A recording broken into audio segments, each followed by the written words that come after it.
그래 생각해 주시면 네. 좋고요. 문제는 우리가 흔히 이 상인은 적정 마진을 남겨야 된다라고 생각하고 원가를 궁금해하죠. 제가 초두에 대통령께서 치킨 가격이 좀 비싸지 않았나는 생각을 당신도 하셨다. 이런 얘기도 굉장히 위험한 것이요. 어떤 상인이든지 원가 대비해서 판매가가 높을수록 사실은 좋은 상인입니다. 원가보다 판매가가 높은데도 잘 팔리는 것은 그 상품이 절실했기 때문이죠. 그래서 예를 들어서 명품 같은 거 보십시오. 원가 누구 궁금해하지 않죠. 원가 아무도 궁금해하지 않습니다.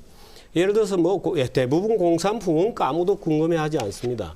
원가에 대해서 적정 마진을 붙이는 시스템은 그야말로 사회주의로 가야죠. 국가가 원가에 대해서 원가 더하기 적정 마진이라는 개념을 만일에 국가가 가지게 되면 사회주의 체제가 되는 겁니다. 그래서 최근에 지금 우리 김 변호사께서 공정법을 자꾸 얘기하시는데 최근에 국제적인 공정법의 흐름 자체가 그게 소비자에게 이익이 되었나 안 되었나로 돌아가는 추세에 있습니다. 그래서 마이크로소프트 같은 경우에도 공정법에 결국에는 그 치열한 논쟁 끝에 무죄가 떨어졌던 것이거든요. 그 끼워 팔기였잖아요. 지금 얘기하시는 미끼 판매 다 끼워 판 겁니다. 끼워 팔은 거.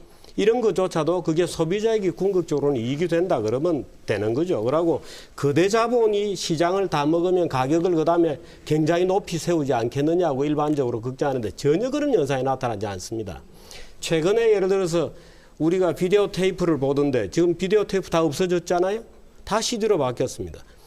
소니가 워크맨 독점이었습니다. 굉장히 독점을 걱정했죠. 그런데 MP3 나오면서 깨끗하게 가버렸습니다. 어떤 기업도 시장에서 독점적 지위 누리기가 어렵고요. 예를 들어서 그건 유명한 얘기가 있습니다. 옛날에 뭐 미국의 석유 재벌로 유명하던 그 락펠러 같은 사람들이 석유를 덤핑을 쳤죠. 덤핑을 쳐서 중소석유 회사들이 다 망했습니다. 그런데 어떻게 덤핑을 쳤느냐. 기존 가격의 20%로 덤핑을 친 겁니다. 근데 20%를 덤핑을 쳐서 다 죽고 나서 가격을 올렸느냐? 아닙니다. 더 내려갔습니다.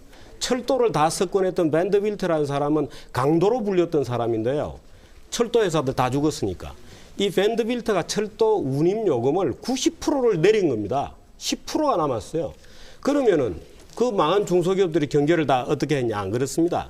90%까지 철도 요금이 싸졌기 때문에 많은 사람들이 쉽게 철도를 타고 어디든지 다닐 수 있고 경제 활동이 활발해지고 중소기업들은 그 철도망을 타고 원가가 낮아지고 미국 경제가 살아났죠.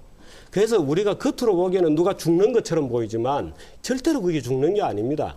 예를 들어서 타자수 지금 다 없어졌잖아요. 지금 버스 안내양 있습니까? 그런 직업 자체가 없잖아요. 우리 다 버스 카드 가지고 다니잖아요. 그러면 버스 안내양들은 지금 다 뭐 하고 있나요? 제가 그 부분에 대해서 한 말씀 드리고 싶은데요. 그러니까 식품 제약 이런 거는 그렇고요. 지금 시장이 포화 상태라는데 시장은 포화가 절대로 되지 않습니다. 시장은 포화가 되지 않습니다. 시장이 포화라고 생각하면 경제는 성장하지 않죠. 농업 시대 때도 시장은 포화였습니다. 항상 시장은 포화입니다. 그걸 깨고 나오는 것이 기업가들이죠. 예를 들어서 VTR 시장 다 포화죠. 근데 누군가가 CD를 만들어서 포화를 깨죠. 누군가가 예를 들어서 워크맨 시장이 포화죠. 누군가가 MP3를 만들어 시장을 깨는 겁니다. 타자기 다 포화죠. 누군가가 컴퓨터 자판 만들어서 다 깨고 나오는 겁니다. 포화라는 거 있을 수 없고요. 저는 이렇게 생각합니다. 오늘 여기 토론자분들도 그런 얘기를 하시는데 대기업, 거대 자본 이런 식의 표현을 통해서 악마적 이미지를 붙여놓죠. 그렇게 되면 스스로에게도 굉장히 나쁜 결과가 옵니다. 예를 들어서 저는 이번에 통큰치킨 논란이 왜 생겼는지 참 궁금한 사람 중에 한 사람인데 저는 기본적으로 집에서 조용하게 앉아 있다가 TV 보다가 치킨 한 마리 먹지 뭐. 그 맥주도 한 잔 가지고 오라 그래. 이렇게 해서 전화해서 사 먹는 사람들이 대개 동네 치킨을 먹죠. 또 지나가다가 아이들 손 데리고 가서 오손도손하게 야 아빠 치킨 사줘. 오케이. 가서 앉아서 먹죠. 이 고객하고 그래서 롯데마트가 시장조사를 몇 달 동안 해보니까 잘 팔아봤자 하루에 300개 팔겠다고 계획이 나온 겁니다. 왜? 거기까지 가는데 교통비 들죠. 교통비 왕복 택시 타고 갈 리는 없겠죠. 버스비만 해도 꽤 들죠. 2,000원 넘어 들지 않습니까? 예를 들어서 걸어가야죠. 시간 낭비해야죠. 이것은 앉아있어도 배달해 주는 겁니다. 따끈따끈하게. 롯데마트에 사와가지고 냉장고에 보관할 겁니까? 아니죠. 시장 자체가 다릅니다. 저는 그렇게 보지만, 근데 이렇게 치고 들어왔을 때 기존의 치킨집이나 치킨 프랜차이저들이 시장에서 대응을 했었어야 됩니다. 예를 들어서 더 가족 단위로 찾아오기 예쁘게 매장을 더 예쁘게 꾸미고, 말하자면 가격은 조금은 더 내려볼 수 있는 만큼은 내려보고, 이렇게 해서 시장에서 싸워줘야죠. 그렇게 하면 얼마든지 그 정도의 어떤 가격 차이는 견딜 수 있을 거라고 저는 보는데, 네. 문제는 이 치킨집하고 프랜차이즈에 계신 분들이 아이고 거대 자본, 또 우리 다 죽는다. 지금 계속 다 죽는다고 얘기하시잖아요.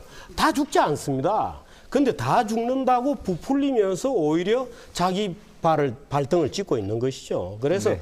자꾸 그런 얘기를 하면 오히려 결과는 더 나빠지는 거죠. 네, 정리해 주시죠. 다음 질문. 예, 네. 저는 그